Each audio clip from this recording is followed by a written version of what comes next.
Assalamualaikum warahmatullahi wabarakatuh. Saya Mustaqim Hasan, perwakilan dari kelompok 1, akan mempresentasikan makalah kami yang judulnya Sistem Informasi Manajemen Pendidikan. Baiklah, masuk pembahasan.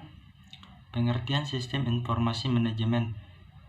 Pengertian sistem merupakan suatu susunan elemen yang membentuk suatu kegiatan atau suatu prosedur yang berorientasi ke arah tujuan yang sama dengan melalui pengoperasian data dan atau energi atau materi ke dalam sewaktu-waktu untuk memperoleh suatu informasi atau energi atau materi.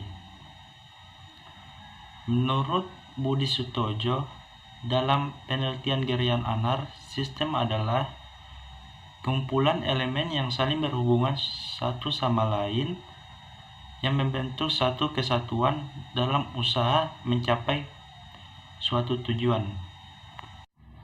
Kemudian pengertian informasi menurut Baran dan Davis, masih dalam penelitian Gerian Anar, informasi adalah data yang telah menjadi suatu bentuk yang penting bagi si penerima dan mempunyai nilai yang nyata yang dapat dirasakan dalam keputusan-keputusan sekarang maupun keputusan-keputusan yang akan datang. Menurut Burs dan Strater, informasi adalah pengumpulan atau pengelolaan data untuk memberikan pengetahuan atau karangan. Sedangkan menurut Terry, bahwa informasi adalah data yang penting yang memberikan pengetahuan yang berguna. Jadi secara umum, informasi adalah data yang telah diolah menjadi suatu bentuk lain yang lebih berguna, yaitu pengetahuan dan atau keterangan yang diajukan bagi penerima dalam pengambilan keputusan, baik masa sekarang maupun masa yang akan datang. Kemudian pengertian manajemen. Secara umum dikatakan bahwa manajemen merupakan proses yang khas yang terdiri dari tindakan-tindakan perencanaan, pengorganisasian, pergerakan, dan pengawasan dalam mencapai tujuan yang telah ditetapkan melalui pemanfaatan sumber daya manusia maupun sumber daya lainnya. Materi kami yaitu poin kedua mengenai ruang lingkup sistem informasi manajemen pendidikan.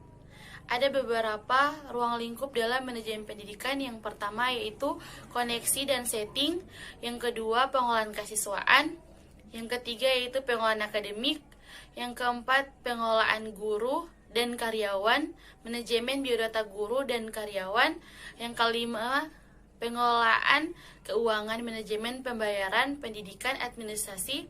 Yang kelima yaitu pengolahan perpustakaan, pengolahan buku, status keanggotaan, dan peminjaman stock intervention. Dan yang ketujuh itu yang terakhir pelaporan siswa, kesehatan, beasiswa, kasus dan bimbingan siswa per kelas. Baiklah, saya akan melanjutkan materi kami pada poin ketiga, yaitu tujuan Sistem Informasi Manajemen Pendidikan atau disebut dengan SIMDIK. Berikut beberapa tujuan dibangunnya informasi berupa aplikasi sistem. Yang pertama, membantu seluruh bagian yang berperan di dunia pendidikan dengan memberikan informasi yang menyeluruh tentang pendidikan dari tingkat sekolah dasar hingga sekolah menengah umum atau yang setara dengannya.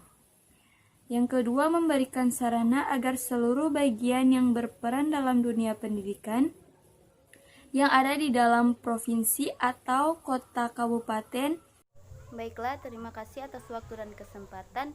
Jadi materi selanjutnya akan saya jelaskan, yaitu mengenai tentang proses pengembangan sistem informasi manajemen.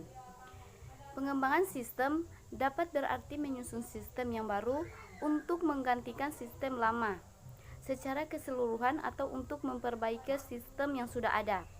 Selanjutnya, sistem yang sudah lama perlu diperbaiki atau bahkan diganti. Dapat disebabkan oleh beberapa hal, diantaranya yaitu yang pertama, kesalahan yang dapat disengaja yang menyebabkan kebenaran data yang terjamin. Yang kedua, tidak efisiennya operasi pengolahan data tersebut. Yang ketiga, adanya instruksi-instruksi atau kebijakan yang baru, baik dalam pemimpin atau dari luar organisasi seperti peraturan pemerintah. Selanjutnya, menurut Beaufort dan Bedein, ada 3 kegiatan yang dapat dilakukan dalam mengembangkan sistem informasi manajemen. Di antaranya yaitu yang pertama, perencanaan, yang kedua, implementasi, yang ketiga, penelitian. Demikianlah penjelasan materi dari saya. Sekian dan terima kasih. Selanjutnya adalah dampak implementasi Sistem Informasi Manajemen Pendidikan atau SIMDIK. Yang pertama adalah dampak positif diterapkannya Sistem Informasi Manajemen Pendidikan adalah kinerja dalam organisasi pendidikan menjadi lebih efisien. Hal ini disebabkan karena batasan ruang dan waktu telah dihapuskan oleh teknologi informasi, sehingga komunikasi dua arah bisa berjalan dengan lebih efisien. Selain itu, pelajar atau mahasiswa juga dapat melakukan pembelajaran lewat daring atau dalam jaringan.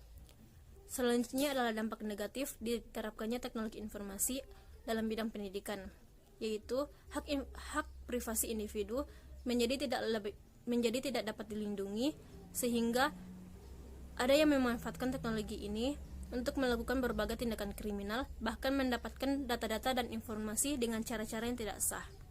Selain itu, pekerjaan yang semula dikerjakan oleh manusia telah tergantikan oleh teknologi informasi, sehingga memungkinkan pengurangan tenaga kerja, dan hal ini menyebabkan tingkat pengangguran menjadi lebih tinggi.